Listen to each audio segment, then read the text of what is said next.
পবিত্ৰ কাবাৰ ওপৰেৰে কেতিয়াও কিয় উৰি নাযায় চৰাই আৰু বিমান। পবিত্ৰ কাবা এনে এখন ঘৰ যাৰ ওপৰেৰে কেতিয়াও কোনো চৰাই উৰি যোৱা নাই, আনকি পৃথিৱীৰ কোনো বিমানে ইয়াৰ ওপৰেৰে উৰিব নোৱাৰিলে। প্ৰাকৃতিক দৃষ্টিকোণৰ পৰা ইয়াৰ অৱস্থান এনেকুৱা যে চন্দ্ৰ সূৰ্যও ইয়াৰ ওপৰত থিয় দিব নোৱাৰে। কোৰাণ আৰু বিজ্ঞানে প্ৰমাণ কৰিছে যে সমগ্ৰ বিশ্বৰ কেন্দ্ৰবিন্দু হ'ল সেই ঠাই য'ত কাবা অৱস্থিত। বিশ্বৰ সৃষ্টিকৰ্তা সৰ্বশক্তিমান আল্লাহৰ এক আচৰিত সৃষ্টি কাবা। আপুনি প্ৰথমে ভিডিঅ'টো ইমানেই শ্বেয়াৰ কৰক যাতে বিশ্বৰ প্ৰতিটো প্ৰান্তৰ প্ৰতিগৰাকী মানুহে চাব পাৰে। হয়, মুছলমানসকলৰ কিবলা হৈছে কাবা। প্ৰতি বছৰে লাখ লাখ মুছলমানে কাবা পৰিদৰ্শন কৰিবলৈ মক্কালৈ যাত্ৰা কৰে।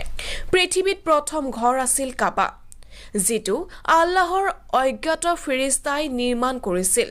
কাবাৰ কথা উল্লেখ কৰি আল্লাহ তালাই পবিত্ৰ কোৰাণৰ সূৰা আলে ইমৰানৰ ৯৬ নং আয়াতত কৈছে, সঁচাকৈ তেওঁৰ বাবে মানৱ জাতিৰ বাবে প্ৰথম ঘৰ স্থাপন কৰা হৈছিল, এক ধন্য স্থান আৰু জগতসমূহৰ বাবে এক হিদায়ত।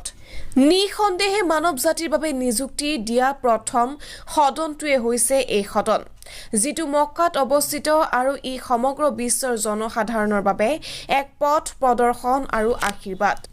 আল্লাহে কাবাক সৰ্বশক্তিমানৰ সিংহাসনৰ ছাত ৰাখিছিল ঠিক বৈতুল মামুৰ আকৃতিত।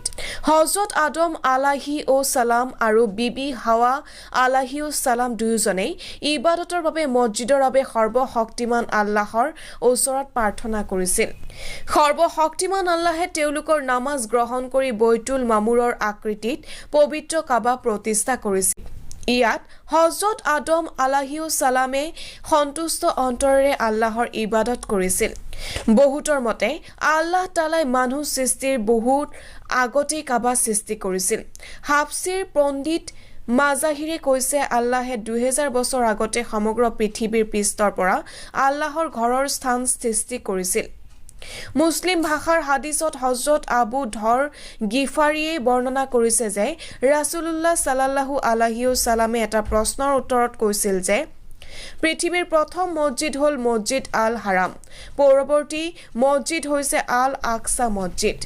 মছজিদে আল হখৰামৰ নিৰ্মাণৰ ৪০ বছৰৰ পিছত আল আকছা মছজিদ নিৰ্মাণ কৰা হৈছিল। হজৰত আদম আলাইহিছসালামে আল্লাহৰ আদেশত কাবা পুনৰ নিৰ্মাণ কৰিছিল। তাৰ পিছত বহুদিন পাৰ হৈ গ'ল। আল্লাহৰ বান্দাসকলে কাবালৈ যোৱা শ বছৰ পাৰ হৈ গ'ল।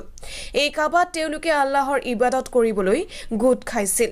তেওঁলোকে কাবালৈ আহি সৰ্বশক্তিমান আল্লাহৰ পবিত্ৰতা আৰু কোনো অংশীদাৰৰ অনুপস্থিতিৰ